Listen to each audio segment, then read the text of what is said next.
Good morning everyone, myself Ankush Sharma. और आज हम सेंटर ऑफ मास के बारे में पढ़ेंगे। ये 11th क्लास के 6 चैप्टर जो आपका रोटेशनल मोशन वाला है उसका एक इम्पॉर्टेंट टॉपिक है।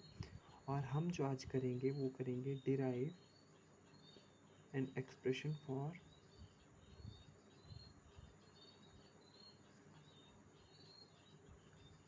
सेंटर ऑफ मास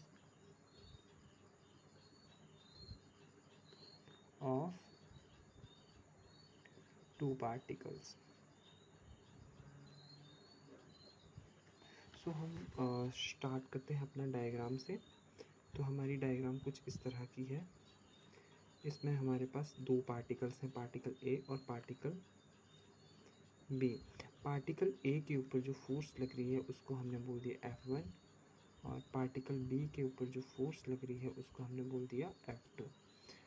अब हमारे पास पहले हमें थोड़ा सा पता होना चाहिए कि सेंटर ऑफ मास होता क्या है इन पार्टिकल्स को स्टडी करने से पहले।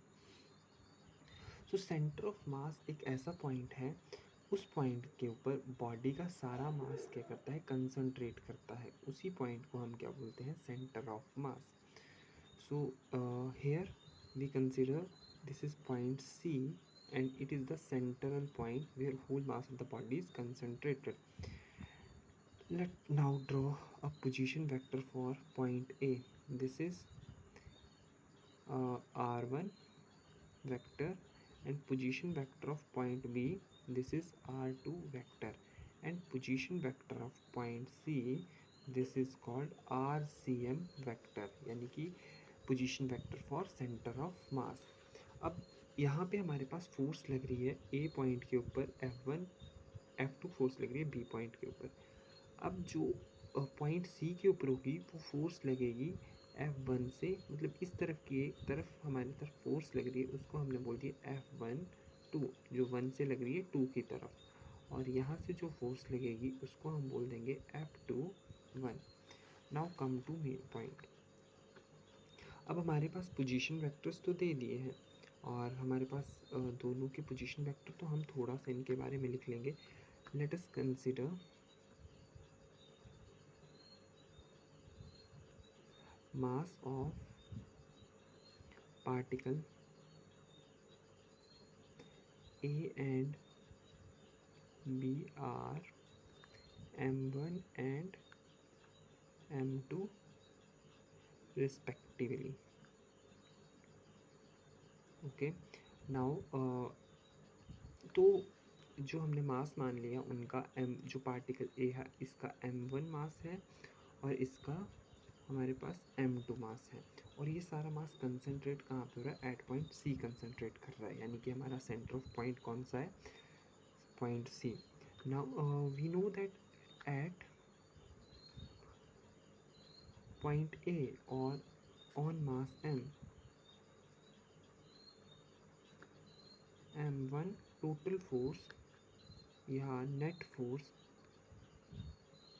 नेट फोर्स आप क्या बोल सकते हो, कितनी हो सकती है, इज इक्वल टू इस पॉइंट के ऊपर हमारे पास कितनी फोर्स लग रही है m1 मास से, F1 और F1 2।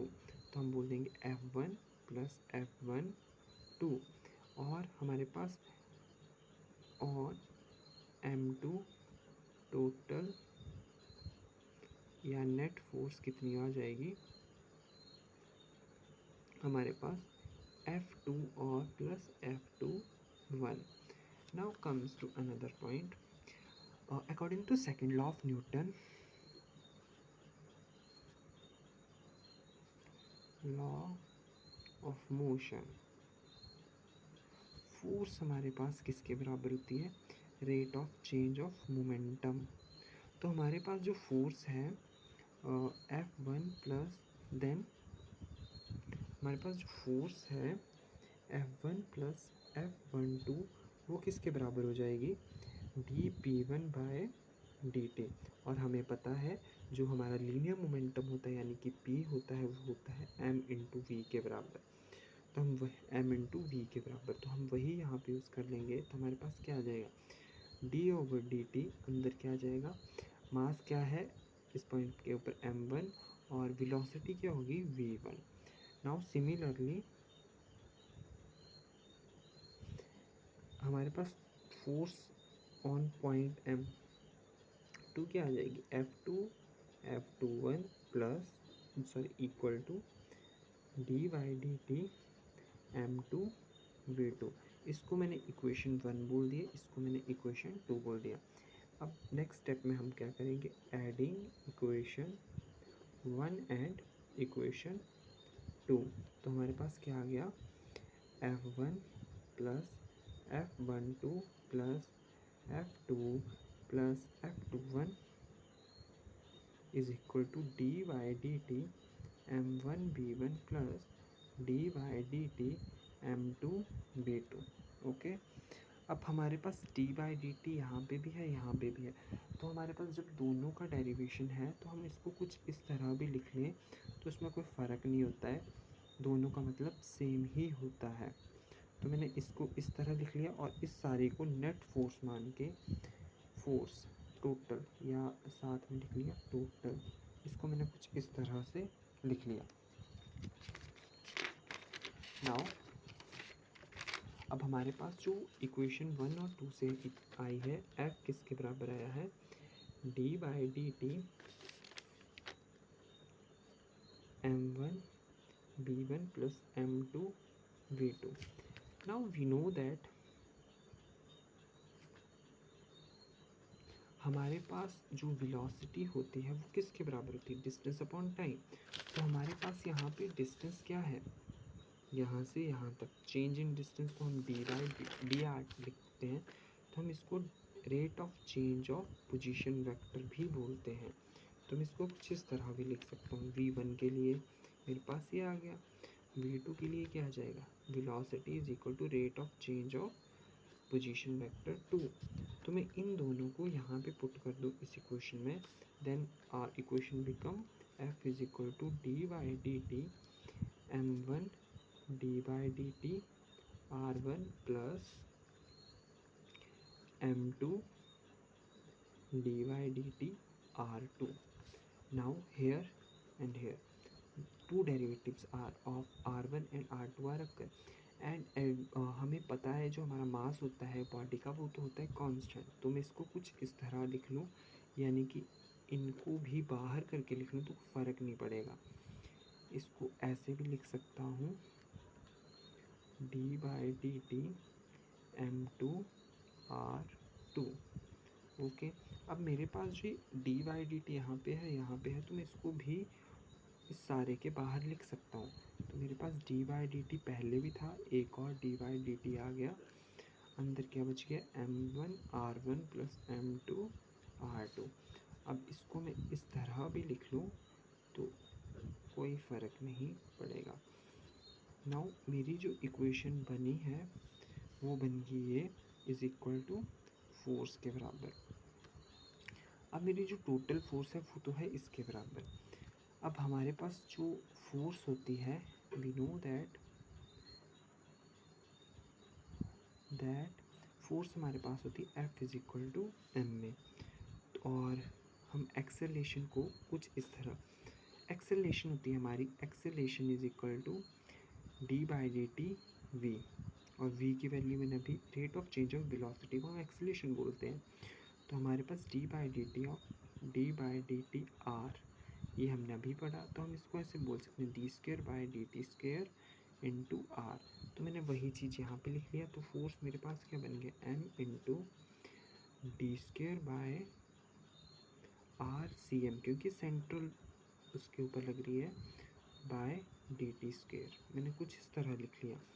इसको मैंने इक्वेशन 3 बोल दिया था और इसको मैंने इक्वेशन 4 बोल दिया। देन अब कंपेयर करूँगा तो मेरे पास क्या आ गया m d2r by dt² rcm is equal to d² by dt² m1 r1 plus m2 r2।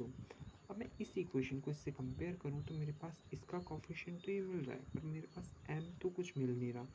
तो मैं जो उसे बनाने के लिए मैं क्या करूँगा m1 प्लस m2 से मल्टीप्लाई और डिवाइड कर लूँगा।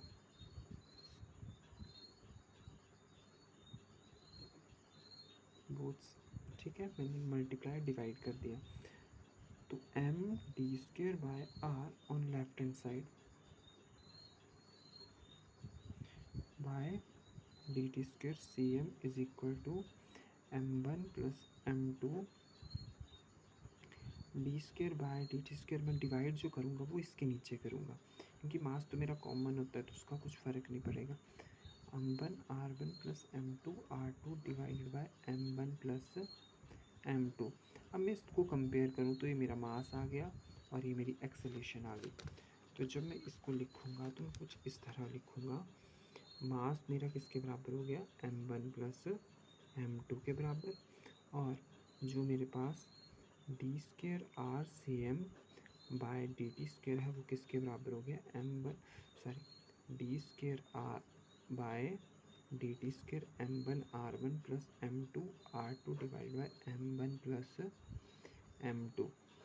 अभी ये जो है D square by D T square, D square by D T square, तो ये दोनों इक्वल हैं। अब इनका डेरिवेटिव मेरे पास इसके बराबर, इसके इक्वल है, तो मतलब दोनों के डेरिवेटिव मेरे पास सेम रह रहे हैं।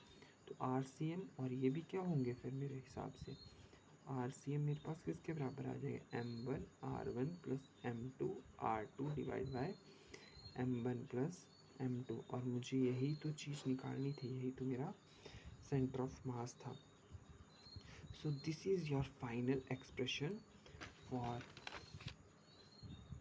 the center of mass of two particle system. So if you are taking screenshot, then please take that.